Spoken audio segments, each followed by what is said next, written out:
Bonsoir à toutes et à tous et merci à vous de nous rejoindre pour cette nouvelle édition de votre journal de 22 heures dont voici les principaux faits.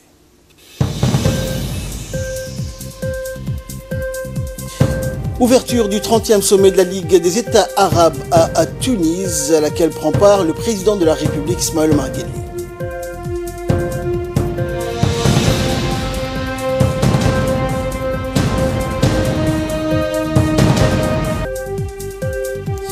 Et dans l'actualité internationale, au Proche-Orient, Israël rouvre les points de passage après 6 jours de fermeture. Merci à vous de nous rejoindre. Les travaux du 30e sommet arabe ont débuté aujourd'hui à Tunis avec la participation de plusieurs dirigeants arabes, dont le président de la République Ismaël Omar Guelleh. La séance d'ouverture de ce sommet annuel présidé par le président de la République tunisienne, Berri Qaïed Essebsi, en présence du roi Salman Ben Abdelaziz Al Saoud d'Arabie Saoudite, président de la session précédente du sommet, ainsi que l'émir du Koweït et le président d'Égypte, de la Libye, président de l'État de la Palestine, entre autres. La cérémonie d'ouverture de ce sommet avait aussi la participation du secrétaire général de la Ligue arabe, du secrétaire général des Nations unies, le secrétaire général de l'Organisation de la coopération islamique, le président de la Commission de l'Union africaine, ainsi que la haute représentante de l'Union européenne pour les affaires étrangères et la politique de sécurité. Plusieurs dirigeants des pays membres de la Ligue arabe prendront part donc à ce sommet, dont l'émir de l'État du Koweït, le prince de l'État du Qatar, le roi de la Jordanie, le président égyptien, le président de la Mauritanie, le président irakien, le président libanais, le président libyen, le président palestinien, le président des Comores et le président de la République, Ismaël Omar Guelleh. Les dirigeants arabes discuteront donc à huis clos de la réponse appropriée contre la décision du président américain Donald Trump de reconnaître la souveraineté d'Israël sur les hauteurs du Golan syrienne occupées par Tel Aviv depuis 1967. Ainsi, la question palestinienne et le conflit israélo-arabe, les derniers développements dans les arènes syriennes, yéménite et libyenne, ainsi que le soutien au processus de paix et de développement au Soudan et en Somalie, la lutte contre le terrorisme international seront autant de questions qui seront le grand dossier de ce sommet. Il convient de noter que les peuples arabes attendent avec impatience les résultats de ce sommet qui se déroule dans un contexte arabe très complexe et comme à l'accoutumée, outre sa participation aux travaux de l'organisation pan-arabe, le président de la République Ismaël Omar Guelleh s'entretiendra en aparté avec plusieurs de ses homologues chefs d'État et de gouvernement participant comme lui à ce 30e sommet de la Ligue arabe. Et dans un discours prononcé lors de la séance d'ouverture de ce sommet donc à Tunis, le président Ismaël Omar Guelleh a passé en revue les défis donc auxquels sont confrontés les pays arabes qui constituent une grave menace contre la paix, la sécurité, la stabilité et le développement, en soulignant la nécessité de trouver des solutions efficaces afin de remédier à leurs causes et conséquences. Le président a également évoqué les questions les plus importantes à l'ordre du jour, notamment la question du Golan et la situation en Syrie, au Yémen, en Libye et en Somalie, en soulignant la nécessité de mettre fin à l'état de désespoir et de frustration de la communauté arabe et de s'efforcer de réaliser les aspirations des jeunes dans le monde arabe. On écoute le président de la République. Je voudrais tout d'abord exprimer mes sincères remerciements et ma reconnaissance à mon frère, le président de la République sœur tunisienne, Beji Eid Hezbi, ainsi qu'à son gouvernement et à son peuple pour leur hospitalité et leur préparation remarquable de ce sommet. Je voudrais également exprimer mes sincères remerciements aux gardiens des 2 lieux saints, le roi Salman Ben Abdelaziz Al Saoud d'Arabie Saoudite, pour ses efforts et le travail accompli au cours de sa présidence du sommet de l'année dernière. Merci également au secrétaire général de la Ligue des États arabes pour les efforts considérables qu'il a déployés pour l'organisation de cette importante réunion. Nous nous réunissons aujourd'hui à un moment où la région arabe traverse une situation extrêmement délicate et sans précédent. À un moment où notre région connaît des grands défis face à une menace majeure contre la paix, la sécurité, la stabilité et le développement de notre pays. En effet, notre responsabilité est très grande afin d'empêcher la détérioration de la situation arabe et de faire face à l'escalade des crises, aux risques croissants qui pèsent sur notre pays, ce qui nécessite des solutions efficaces qui nous permettent de remédier aux causes et aux conséquences de ces crises. À cet égard, nous nous sommes appelés à unifier nos efforts, à réaliser la coordination requise, à faire face aux changements et à mettre en place des mécanismes efficaces pour atteindre les objectifs souhaités. particulièrement le maintien de la sécurité nationale arabe et la construction d'un avenir meilleur qui réponde aux espoirs de nos peuples et empêche toute ingérence de nos affaires intérieures. Mesdames et messieurs, nous devons réaffirmer le caractère central de la question palestinienne au sein de la nation arabe, ainsi que le droit de l'État palestinien et la souveraineté sur l'ensemble de son territoire occupé en 1967, y compris Jérusalem-Est. Il est également de notre devoir de réaffirmer notre position inébranlable sur la juste lutte du peuple palestinien et ses droits légitimes, ainsi que notre rejet catégorique des pratiques israéliennes unilatérales qui visent à changer les faits sur le terrain et à saper la solution à deux États. Dans le même temps, nous soulignons la nécessité de résoudre le conflit israélo-arabe conformément aux résolutions de légitimité internationale et à l'initiative de paix arabe de 2002. En ce qui concerne la situation en Syrie, nous réaffirmons la nécessité d'une solution politique qui mettra un terme à la crise tout en répondant aux aspirations du peuple syrien, frère, et en garantissant l'unité et de la Syrie à la préservation de sa souveraineté et son indépendance. Nous exprimons notre rejet quant à la reconnaissance du président américain de la souveraineté d'Israël sur le Golan occupé. Nous affirmons notre ferme position selon laquelle le Golan est un territoire syrien occupé conformément à toutes les résolutions de légitimité internationale qui indiquent clairement qu'il n'est pas permis de saisir le territoire d'autrui à part la force. En ce qui concerne l'évolution de la situation en Libye, nous retirons l'importance d'une solution politique globale à la crise libyenne et à l'engagement en faveur des résultats et du dialogue parrainé par le représentant spécial du secrétaire général des Nations Unies. Il est également nécessaire de commencer à unifier les institutions de l'État, de mettre fin à l'état de division et de parvenir à la stabilité, de préserver l'unité et la cohésion sociale de la Libye. Pour la situation au Yémen, nous réaffirmons notre plein appui à la légitimité constitutionnelle sous la présidence du président Abdurrabbo Mansour Hadi, ainsi que notre soutien aux efforts déployés par l'envoyé spécial du secrétaire général de l'ONU pour relancer le processus politique sous la base des termes de référence convenus. Nous renouvelons également notre soutien à l'accord de cessez-le-feu conclu à Hodeïda, en soulignant la nécessité de mettre pleinement en œuvre cet accord en tant que première étape vers l'instauration d'une paix durable dans ces pays frères et pour faciliter l'accès humanitaire aux personnes dans le besoin au Yémen. Dans le même contexte, nous renouvelons notre entière solidarité avec la République du Somalie et la République du Soudan et nous exprimons notre soutien à leur effort pour établir la sécurité et la stabilité et relever les défis économiques et de développement. Votre Majesté, Excellence, Altesse, aujourd'hui, nous sommes à la croisée des chemins et nous avons la responsabilité historique de sortir la région de ces crises et de le protéger des dangers, du terrorisme, de la violence et des problèmes qui la menacent. Nous devons assumer cette lourde responsabilité et cela ne peut être réalisé par une volonté sincère, la mobilisation de toutes les énergies et la prise en charge du contrôle. Dans ce contexte, nous ne devons ménager aucun effort pour tenir la promesse que nous avons faite et la concrétiser.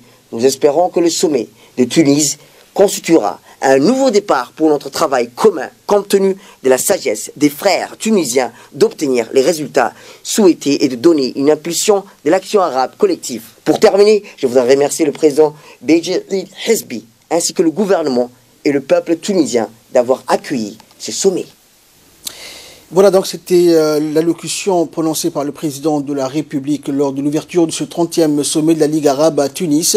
Et le président de la République, Ismaël Omar Guelleh, a saisi également l'occasion de sa participation aux travaux de cette 30e session du Conseil de la Ligue des États arabes au niveau des sommets afin de tenir des importantes discussions avec les dirigeants arabes et les responsables internationaux participant à cette conférence annuelle. À cet égard, le président de la République a rencontré le secrétaire général des Nations Unies, Antonio Guterres. Au cours de cette rencontre, le président de la République et le secrétaire général des Nations Unies ont évoqué donc les sujets les plus importants du sommet annuel en Tunisie. Les deux parties ont également passé en revue les derniers développements dans le contexte arabe et international et les efforts en cours pour trouver des solutions efficaces aux crises qui affectent certains pays au niveau arabe et mondial. Le secrétaire général de l'Organisation des Nations Unies a salué les efforts déployés par Djibouti sous la direction du président de la République pour établir la sécurité et la stabilité stabilité dans la Corne de l'Afrique. Le ministre des Affaires étrangères et de la coopération internationale, notre représentant permanent auprès de la Ligue arabe, ambassadeur de Djibouti en Égypte et l'ambassadeur de Djibouti en Tunisie, avec résidence en France, ont participé à cette entrevue entre le président de la République et le secrétaire général de l'Organisation des Nations Unies. Et en marge de sa participation à ce 30e sommet arabe à Tunis, le président de la République a rencontré également le vice-président soudanais, ministre de la Défense, le général Awad Mohamed Ahmed bin Aouf. Au début de cette rencontre, le général Mohamed Ahmed Awad a remis au chef de l'État un message de son homologue soudanais, Omar Hassan Ahmed al-Bashir, concernant les relations entre les deux pays et les moyens de renforcer et de consolider la coopération mutuelle entre Djibouti et Khartoum dans divers domaines.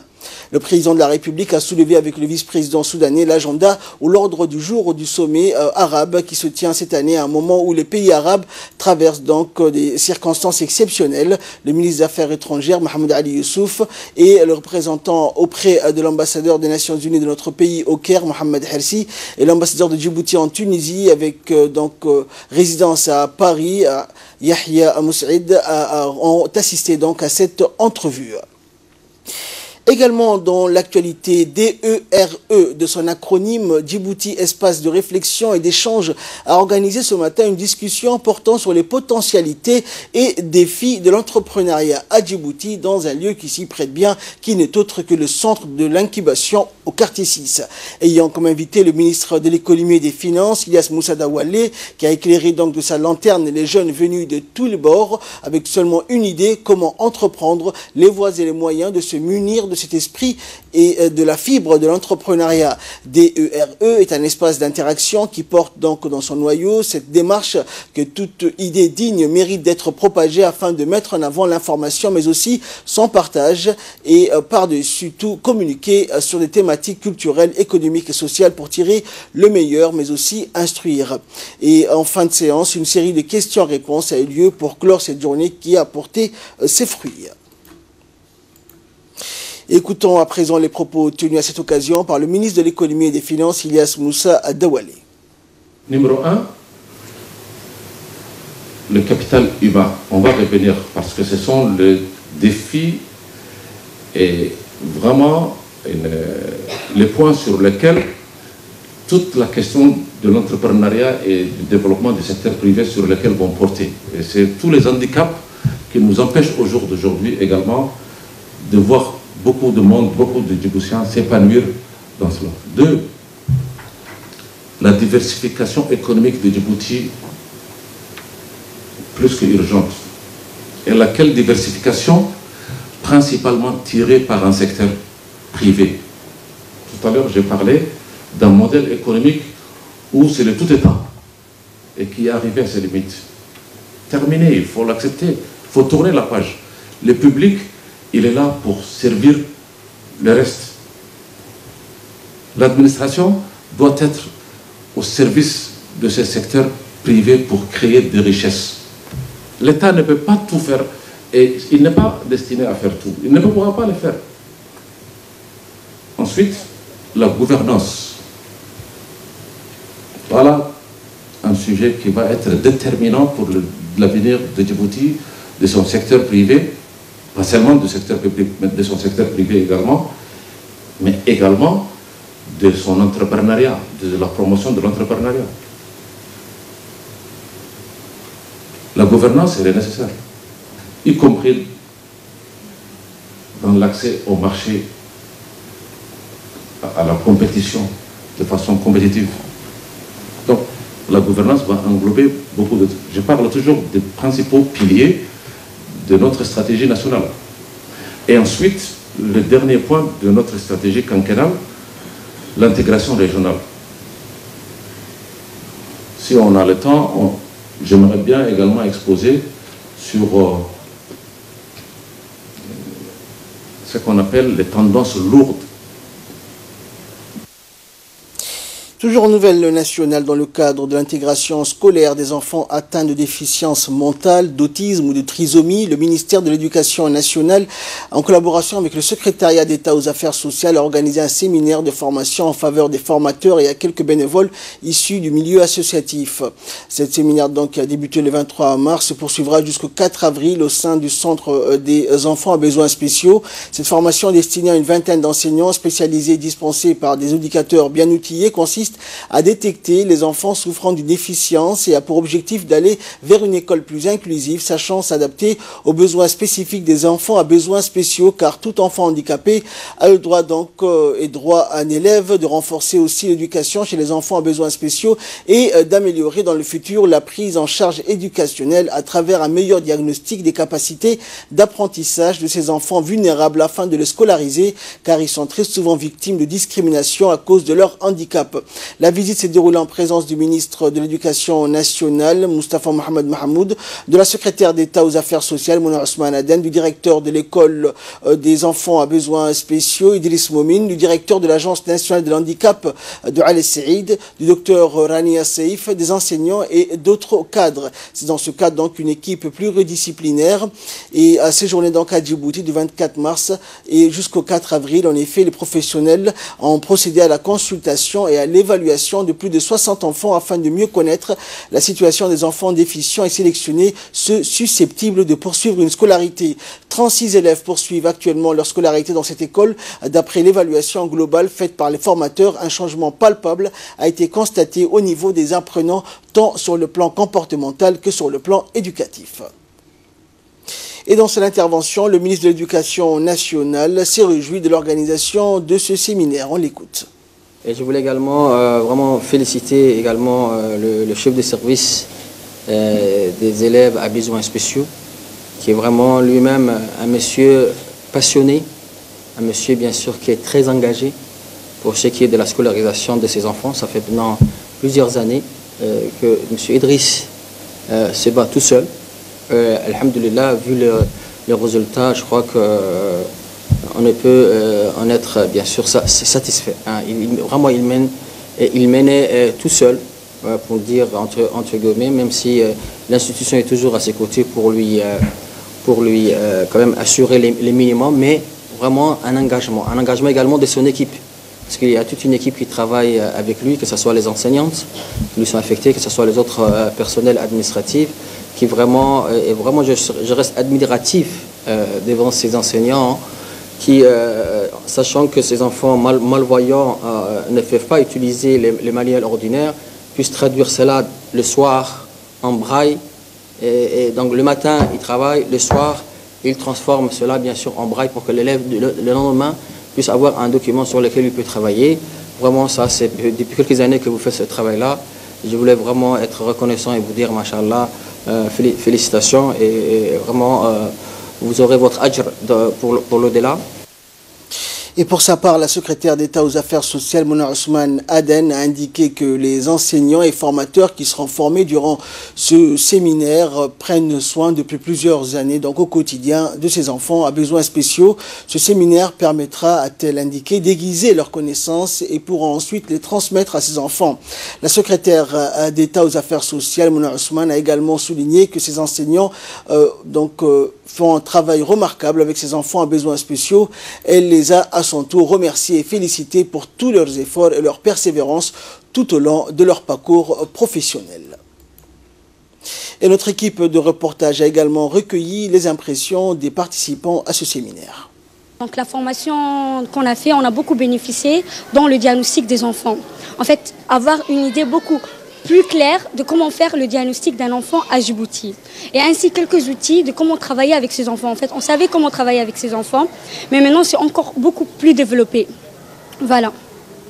Donc nous, notre mission ici, c'est faire à ce que ces enfants soient intégrés le plus possible dans la société. Et en fait, ne pas être considérés, en fait, ne pas être discriminés. Et voilà, comme certains dans la société les considèrent comme des fous ou folles. Donc nous, notre mission, c'est en fait les aider à sortir en fait de ce monde. Genre, cet handicap, c'est un début pour eux, un début d'un nouveau schéma et non pas une fin de ce schéma. Et ce communiqué qui nous parvient de la Caisse nationale de sécurité sociale suite au contrôle interne des services, la CNSS a décelé donc ce week-end l'édition frauduleuse de 137 cartes de sécurité sociale et dans un esprit de transparence envers ses affiliés, la CNSS a porté plainte auprès de la gendarmerie pour identifier les auteurs de ces faits. Et dans ce cadre, 4 agents de la CNSS ont été mis en garde à vue, suite aux premiers éléments de l'enquête. Après interrogatoire, les agents en question ont été déférés aujourd'hui devant la justice. Et pour cette affaire, la CNSS a fait preuve d'intransigeance en poursuivant en justice les auteurs de ces faits, lesquels portent préjudice à notre système de sécurité sociale, socle de la solidarité nationale. La Caisse nationale de sécurité sociale s'est donc fait le devoir d'informer ses affiliés de préserver leurs droits en toutes circonstances. Et dans cette optique, les droits impactés seront rétablis aux bénéficiaires d'origine. En outre, un nouveau dispositif de contrôle est mis en place afin de mettre un terme à ces genres d'infractions. Il convient de rappeler que la pérennisation des acquis sociaux est l'affaire de tous. Il incombe donc à chacun d'entre nous de le préserver. Autre nouvelle du pays, cérémonie donc de lancement de la mise en pratique de l'atelier Luban qui s'est déroulé donc aujourd'hui dans le hall de la gare de Nagad. L'événement a réuni les experts de l'université Tianjin de Chine, le secrétaire général du ministère de l'Éducation nationale Mahyouba Abdallah et le directeur général de la société djiboutienne de chemin de fer Mahmoud Roblé Dabbar. Après le lancement donc par le chef de l'État de la partie théorique et des formations holiques, ça a été l'occasion aujourd'hui de lancer la partie pratique de ces formations de l'atelier Luban. Et dans une interview accordée à la presse, le directeur général de la société djiboutienne de chemin de fer, Mahmoud Roblé Dabbar, a indiqué que c'est une très bonne initiative de lancer cette formation au profit des jeunes djiboutiens ouvriers comme ingénieurs dans le domaine ferroviaire.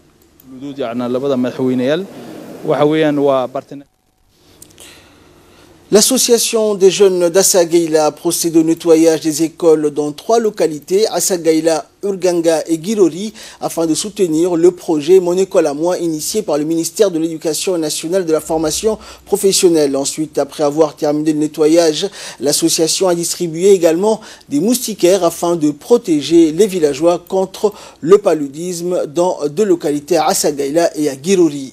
De nombreuses personnalités donc, de ces localités, notamment les Okal, les parents d'élèves, les enseignants, les élèves et les habitants de cette localité en particulier, actions qui ont été menées. Et à l'instar des autres régions du pays et de la capitale, l'ensemble de la communauté éducative de Dikil s'est fortement mobilisée hier pour organiser la 2e journée citoyenne instituée par le ministère de l'Éducation nationale. La communauté éducative, à savoir les parents, les élèves et les enseignants de chaque école, ont procédé à des travaux de nettoyage et d'entretien des salles de classe et aux alentours de l'école. Une délégation composée des autorités civiles et militaires, notamment du préfet, du président du conseil régional, du chef de corps de l'armée de Dikil, d'un parlementaire, du chef de service de l'éducation de Dikil et des notables ont sillonné les établissements scolaires pour participer à cette journée citoyenne qui est organisée le dernier samedi de chaque mois. L'objectif de cette journée étant d'impliquer les parents à la vie scolaire, développer et promouvoir l'esprit de partenariat privilégié chez les parents d'élèves afin de pouvoir concrétiser une école citoyenne, démocratique et inclusive, réputée pour un enseignement de qualité, inculquer également et imprimer dans le mental de l'ensemble de la communauté éducative le soutien d'appartenance et promouvoir l'identification de l'école, développer les bons comportements et les bonnes conduites chez les élèves afin qu'ils puissent veiller et contribuer à la propreté de l'extérieur de leur école. C'est dans cette perspective novatrice que le ministère de l'Éducation nationale insuffle une nouvelle vivacité pour pouvoir introduire un changement de comportement afin de préserver un environnement éducatif sain et propre, agréable et favorable à l'apprentissage des enfants. Fait divers, dans le cadre de la lutte contre la contrebande, le trafic de drogue et la police de détachement d'Ali Sabiha en collaboration avec la douane donc a saisi hier une importante quantité de sachets de cannabis à la frontière de Galilée. Cette marchandise composée d'une dizaine de sachets remplis de cannabis aurait été acheminée par les contrebandiers en quantité dans la ville d'Ali Sabieh. Selon la procédure standard en vigueur, cette quantité a été détruite en présence du chef de la brigade des douanes d'Ali Sabieh, Idriss Ahmed, et du chef de la brigade de la police détachement d'Ali Sabieh, Ibrahim. Le préfet de la région, Mohamed Abri Assou, a félicité les agents de la douane ainsi que la police qui luttent jour et nuit contre la contrebande sous toutes ses formes. Page nécrologie à présent. Nous avons le regret de vous annoncer le décès de feu Loula Gafar Hassan, survenu hier à Djibouti. La défunte était la mère de l'ancien ministre de la Communication, Rifki Abdelkader Bamakhrama, et de notre collègue responsable de la production externe de la RTD, Rafiq Abdelkader Bamakhrama. La défunte laisse derrière elle une nombreuse famille. Et en apprenant ces douloureuses disparitions, la direction générale et l'ensemble du personnel de la RTD adressent à leur collègue Rafiq Abdelkader Bamakhrama, à la famille et aux proches de la défunte leurs sincères condoléances les plus attristées et prient le tout miséricordieux d'accueillir la défunte en son paradis éternel. Inna lillahi wa inna ilayhi raji'un. Avis de recherche donc pour clore l'actualité nationale. La famille Abdallah Mohamed Yahya recherche activement Tariq Abdallah Mohamed, porté disparu depuis hier de la maison familiale. Âgé de 19 ans, le jeune Tariq Abdallah Mohamed étudiait au centre de formation professionnelle pour adultes, le centre CFPA. La famille demande à toute personne qui pourrait l'apercevoir ou le reconnaître de contacter les numéros suivants, le 77 15 20 59 ou le 77 24 69 59. En nouvelles du monde à présent, la journée d'hier a connu de nouvelles manifestations le long de la barrière de séparation israélienne dans la bande de Gaza, où 4 Palestiniens et des centaines d'autres blessés dans des violences qui n'ont cependant pas atteint l'intensité susceptible de provoquer l'escalade redoutée. Depuis le 30 mars, des milliers de Gazaouis prennent part toutes les semaines aux marches de retour le long de la barrière israélienne, presque systématiquement accompagnés de violences. Au moins 262 Palestiniens ont été tués depuis cette date au cours des manifestations ou dans des frappes israéliennes de représailles à des actes hostiles en provenance de l'enclave sous blocus. 2 soldats israéliens ont été tués. Et Jérusalem est au cœur des tensions diplomatiques. Tous deux donc ont appelé à garantir la liberté d'accès aux fidèles des 3 religions monothéistes et le droit de chacune d'y exercer son propre culte. L'appel commun donc intervient alors que Jérusalem est au cœur de tensions diplomatiques, notamment depuis la décision du président américain Donald Trump d'y transférer l'ambassade américaine de Tel Aviv. Le statut de Jérusalem est l'une des questions les plus épineuses en vue d'un règlement du conflit israélo-palestinien. Israël considère toute la ville de Jérusalem comme sa capitale, alors que les Palestiniens veulent faire de Jérusalem-Est, secteur palestinien de la ville occupée et annexée par Israël, la capitale de l'État auquel ils aspirent. L'ONU considère quant à elle que cette question doit faire l'objet d'un accord entre Israéliens et Palestiniens et qu'en attendant, les capitales ne doivent pas établir à Jérusalem leur représentation diplomatique en Israël. Et enfin, en Slovaquie, et pour la première fois dans l'histoire du pays, c'est une femme qui a été élue hier présidente de l'État slovaque. Zuzana Kaputova, 45 ans, s'est largement imposée.